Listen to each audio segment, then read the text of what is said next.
These jets belong to the 103rd Tactical Unit of the Connecticut Air National Guard. In the event of war, these A-10 Thunderbolts, known as Warthogs because of their unusual design, would fly to Europe to defend our NATO allies.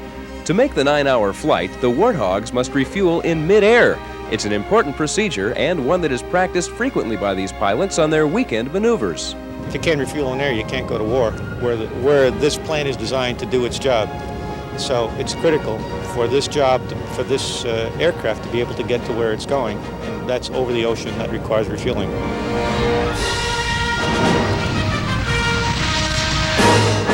Today's maneuvers have an added twist. That's because the tanker plane will be carrying a cargo even more precious than the fuel that allows these pilots to safely complete their mission. That precious cargo is the wives of the jet pilots. It is a program that the Air National Guard has, and it's to familiarize the wives with what their husbands are doing.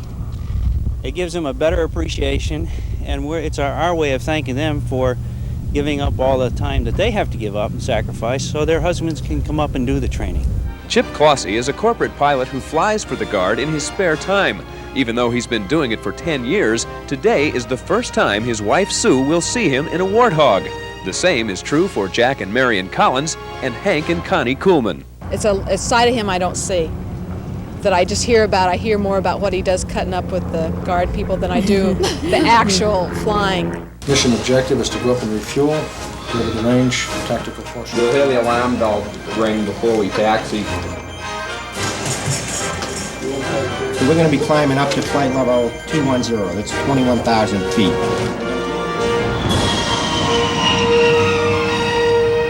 Once airborne, the jets rendezvous with the tanker 21,000 feet over the New Hampshire countryside.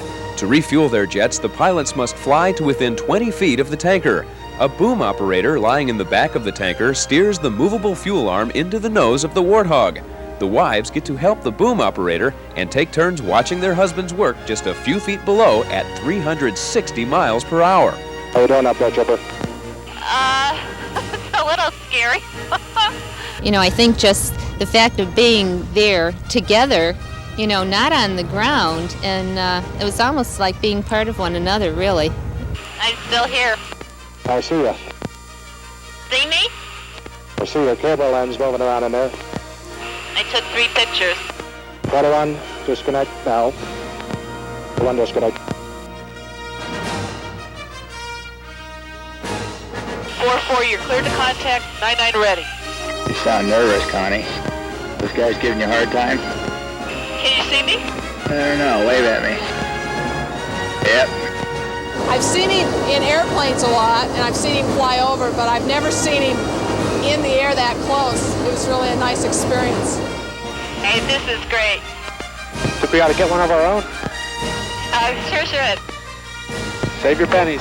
And I really understand why he likes coming to the Guard now. I thought, you know, flying is flying, but this is a different kind of flying altogether.